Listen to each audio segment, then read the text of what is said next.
Assalamualaikum, halo, perkenalkan nama saya Rayla Hanifah Setia. Saya dari jurusan Ekonomi Syariah kelas 4A dengan NIM 200820404029. Dengan ini saya membuat video review jurnal sebagai tugas mandiri mata kuliah Manajemen Investasi dan Pasar Modal Syariah. Instrumen ekonomi yang paling banyak diminati di Indonesia salah satunya adalah investasi, khususnya pada era millennials ini. Banyak sekali yang menggunakan investasi. Namun pada era millennials ini banyak yang menggunakan investasi dalam bentuk saham yang diperjualbelikan di pasar modal. Pasar modal memiliki peran yang sangat besar dalam perkembangan ekonomi. Pasalnya, dengan pasar modal, transaksi ekonomi bernilai fantastis yang dinamis. Kemudian, perkembangan instrumen pasar modal tidak hanya berkembang secara konvensional, namun dengan masyarakat Indonesia yang mayoritas beragama Muslim mendorong adanya perkembangan pasar modal secara syariah. Pasar modal sebagai instrumen investasi di Indonesia, penulis Yeni Batubara dan volume 7 nomor 2 tahun 2020. Selanjutnya itu metode penelitian. Penelitian ini bertujuan untuk melihat manfaat dari pasar modal dengan menggunakan metode penelitian normatif dan dengan data deskriptif teknik analisis. Dari hasil analisis yang dilakukan dapat menyimpulkan bahwa melakukan manfaat ekonomi dengan menyediakan pasar modal sebagai instrumen investasi di Indonesia dapat menangani praktik spekulatif dan lainnya praktik yang tidak sesuai dengan prinsip syariah di pasar modal operasi. Landasan teori pasar modal. Sebelumnya saya sudah menjelaskan mengenai pasar modal. Lalu beberapa ahli ekonomi juga mendefinisikan tentang pasar modal. Sebagaimana yang dikutip oleh Ali Amin Isfandiar Seot mendefinisikan pasar modal adalah pasar untuk jangka panjang di mana saham biasa, saham preferen, dan obligasi diperdagangkan. Sedangkan Christopher Pass dan Brian Lower mendefinisikan bahwa pasar modal merupakan suatu tempat melakukan pembelian dan penjualan obligasi dan saham perusahaan serta obligasi pemerintah. Berdasarkan definisi di atas, dapat disimpulkan bahwa pasar modal sama dengan pasar pada umumnya, yakni mempertemukan antara penjual dan pembeli dengan memperdagangkan instrumen keuangan jangka panjang dalam bentuk bonds maupun stok. Namun, pasar modal ini merupakan suatu transaksi yang dilakukan melalui mekanisme yang disebut dengan over the counter atau yang dapat kita singkat OTC. Instrumen utama di pasar modal terdapat saham dan obligasi. Saham, maksud sederhana dari saham adalah sebagai bukti atas kepemilikan atau penyertaan seseorang atau badan dalam suatu perusahaan. Saham sendiri berwujudkan selembar kertas yang menerangkan bahwa pemilik kertas tersebut merupakan pemilik perusahaan yang menerbitkan kertas tersebut. Untuk dapat memiliki selembar kertas saham pada suatu perusahaan, seseorang atau badan dapat memilikinya dengan membeli saham yang ditawarkan oleh suatu perusahaan. Selanjutnya obligasi, yang merupakan hutang dalam bentuk security. Surat berharga obligasi adalah instrumen utang bagi perusahaan yang hendak memperoleh modal. Dalam obligasi penerbit atau si peminjam debitur, sedangkan pemegang obligasi adalah pemberi pinjaman atau sebagai kreditur. Keuntungan yang diperoleh dari obligasi tersebut dengan kupon. Kupon obligasi merupakan bunga pinjaman yang harus dibayarkan oleh debitur kepada kreditur. Penerbitan obligasi ini biasanya dilakukan untuk memperoleh pembiayaan jangka panjang yang berasal dari perusahaan. Sebelumnya saya sudah menerangkan hasil dari video review jurnal mengenai pasar modal secara umum. Selanjutnya yaitu pasar modal syariah. Pasar modal syariah secara sederhana merupakan pasar modal yang menerangkan prinsip-prinsip syariah dalam kegiatan transaksi ekonomi dan tidak terlepas dari hal-hal yang dilarang oleh syariat, seperti unsur riba, perjudian, spekulasi, dan lain-lain. Fatwa DSN MUI nomor 40 mendefinisikan pasar modal adalah pasar modal yang seluruh mekanisme kegiatannya, terutama mengenai emite dan jenis efek yang diperdagangkan dan mekanisme perdagangannya dipandang sesuai dengan syariah apabila telah memenuhi prinsip-prinsip syariah. Pasal 2 ayat 1. Selanjutnya yaitu hasil dan pembahasan. Yang pertama itu pencairahan pasar modal. Merupakan salah satu tindakan yang tidak terlepas dari pasar modal adalah tindakan spekulasi. Pada umumnya, proses-proses transaksi bisnis yang terjadi dikendalikan oleh para spekulan. Sedangkan pasar modal dapat merepresentasikan hukum Islam harus bersih dari unsur-unsur yang tidak sesuai dengan hukum Islam, seperti riba, goror, maisir atau spekulasi, atau dugaan, keharaman, dan lainnya. Selain itu, pasar modal syariah merupakan pasar modal yang harus menerapkan prinsip-prinsip hukum Islam dalam kegiatan bisnisnya dan tidak melibatkan unsur-unsur yang dilarang dalam agama Islam, seperti ketidakpastian, spekulasi atau dugaan, perjudian, dan lain sebagainya. Kemudian dalam bab 5, Fatwa DSN MUI ini menjelaskan beberapa kriteria dan jenis efek syariah. Terdapat 6 jenis efek syariah. Yang pertama yaitu efek syariah yang mencakup saham syariah, reksadana syariah, kontrak investasi kolektif, efek beragam aset syariah, dan surat berharga lainnya yang sesuai dengan prinsip-prinsip syariah. Yang kedua yaitu saham syariah, yaitu bukti kepemilikan atas perusahaan yang memenuhi kriteria sebagaimana tercantum dalam pasal 3 dan tidak termasuk saham yang memiliki hak-hak istimewa. Yang ketiga yaitu obligasi syariah, yaitu surat berharga jangka panjang berdasarkan prinsip syariah yang dikeluarkan emiten kepada pemegang obligasi syariah yang mewajibkan emiten untuk membayar pendapatan kepada pemegang obligasi syariah berupa hasil, fee, serta membayar kembali dana obligasi pada saat jatuh tempo. Kemudian yang keempat, reksadana syariah. Reksadana yang beroperasi menurut ketentuan dan prinsip syariah Islam, baik dalam bentuk akad antara pemodal sebagai pemilik harta dengan manajer investasi. Yang kelima, efek beragam aset syariah merupakan efek yang diterbitkan oleh kontrak investasi kolektif EBA syariah yang portofolionya terdiri dari aset keuangan berupa tagihan yang timbul dari surat berharga komersial. Dan yang terakhir, surat berharga komersial syariah merupakan surat pengakuan atas suatu pembiayaan dalam jangka waktu tertentu yang sesuai dengan prinsip-prinsip syariah. Instrumen dan akad yang digunakan dalam pasar modal syariah. Sama halnya dengan pasar konvensional, pasar modal syariah juga memiliki instrumen, yakni saham syariah, obligasi syariah, dan reksadana syariah.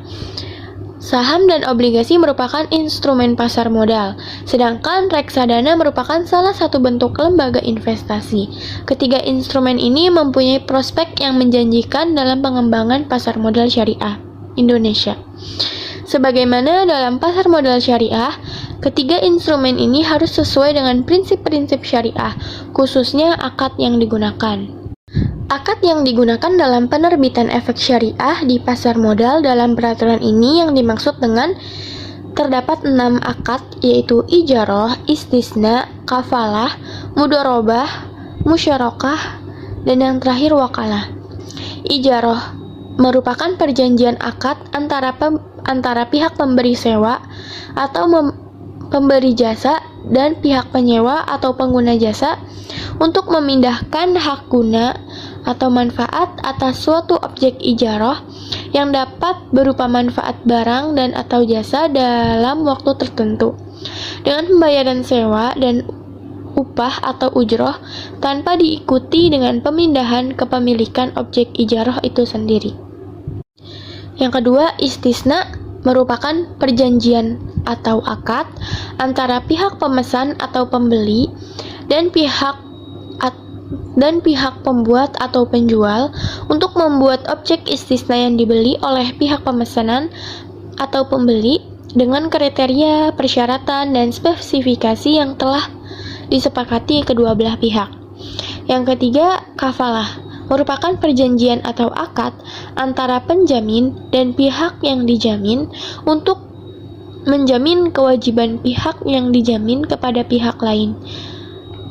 Yang keempat, mudharabah atau qirat merupakan perjanjian atau akad kerjasama antara pihak pemilik modal dan pihak pengelola usaha dengan cara pemilik modal menyerahkan modal dan pengelola usaha mengelola modal tersebut dalam suatu usaha.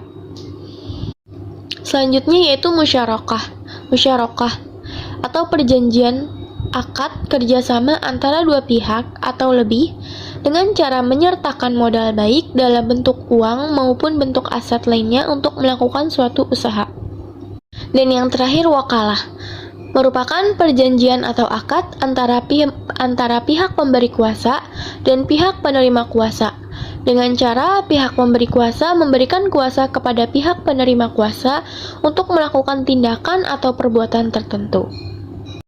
Kemudian, adapun instrumen yang sering diperdagangkan dalam pasar modal syariah terdapat 3, yaitu saham syariah, obligasi syariah, dan juga reksadana syariah. Lalu, apakah pengertian dari masing-masing tersebut? Yang pertama merupakan saham syariah. Dapat disimpulkan bahwa saham syariah dapat diperjualbelikan sesuai dengan regulasinya yang diatur dalam Fatwa DSN MUI. Kemudian, akad yang digunakan dalam saham syariah ini adalah berbasis akad musyarakah antara emiten dengan investor yang menunjukkan kepemilikan bersama atas suatu perusahaan. Selanjutnya yaitu obligasi syariah. Obligasi syariah dikeluarkan sebagai alternatif pengganti obligasi konvensional yang menggunakan instrumen bunga. Yang pada awalnya obligasi syariah dianggap kontradiktif karena obligasi sudah identik dengan bunga. Obligasi sudah menjadi kata yang tidak lepas dari bunga, sehingga tidak mungkin untuk disyariahkan.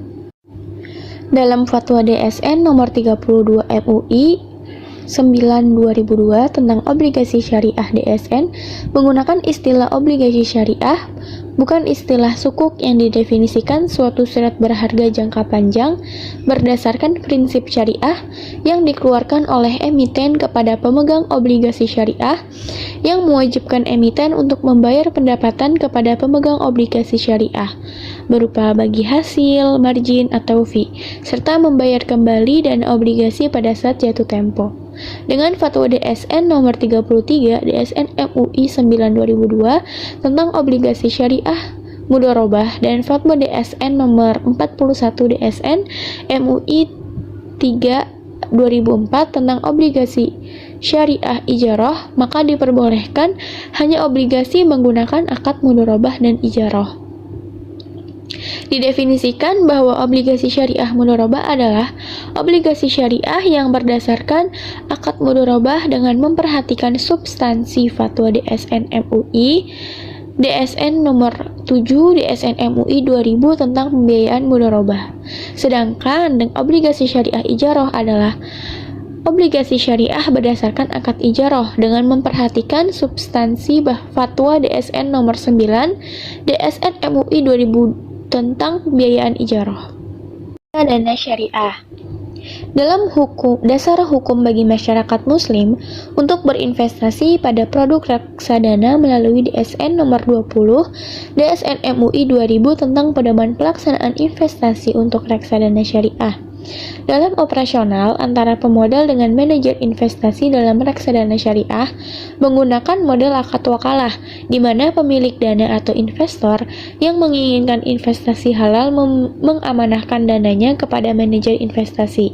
Kegiatan keuangan reksadana syariah akan terikat dalam akad mudharabah dan sebagai mudharib yang mengelola dana milik bersama dari para investor. Sebagai bukti penyertaan, investor akan mendapatkan unit penyertaan saham dari reksadana syariah. Analisis maslahah pasar modal syariah sebagai instrumen investasi di Indonesia. Sebagai instrumen investasi di Indonesia, keberadaan pasar modal syariah menurut M. Metwali memiliki beberapa fungsi, yaitu yang pertama, memungkinkan bagi masyarakat berpartisipasi dalam kegiatan bisnis dengan memperoleh bagian dari keuntungan dan resikonya. Yang kedua, memungkinkan para pemegang saham dalam menjual sahamnya guna mendapatkan likuiditas. Yang ketiga, memungkinkan perusahaan meningkatkan dari luar untuk membangun dan mengembangkan lini produksinya. Yang keempat, memisahkan operasi kegiatan bisnis dari fluktuasi jangka pendek pada harga saham yang merupakan ciri umum pada pasar modal konvensional. Yang kelima, memungkinkan investasi pada ekonomi itu ditentukan oleh kinerja kegiatan bisnis sebagaimana tercermin pada harga saham. Selain fungsi yang saya sampaikan tadi, investasi Indonesia memiliki kontribusi besar terhadap pertumbuhan ekonomi di Indonesia. Hal ini dapat dilihat dengan perkembangan pasar modal syariah yang sangat berpengaruh pada indikator-indikator ekonomi seperti nilai tukar real, tingkat inflasi, dan juga produk domestik bruto yang menjadi tolak ukur pertumbuhan ekonomi. Dan yang terakhir adalah kesimpulan. Mewujudkan kemaslahatan di bidang ekonomi dengan mencairkan pasar modal sebagai instrumen investasi di Indonesia dapat memberikan praktik-praktik spekulasi dana praktik lainnya yang tidak sesuai dengan prinsip syariah dalam operasionalisasi pasar modal.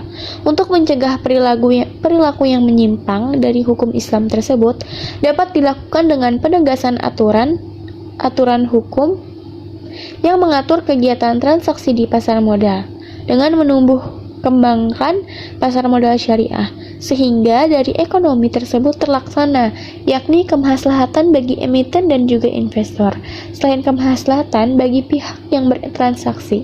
Hal ini juga akan mendorong pertumbuhan perekonomian seiring dengan pertumbuhan pasar modal syariah di Indonesia. Thanks for watching and see you! Baik, mungkin tadi yang sudah saya sampaikan mengenai dengan hasil review jurnal saya, kurang lebihnya mohon maaf. Wassalamualaikum warahmatullahi wabarakatuh. Dadah!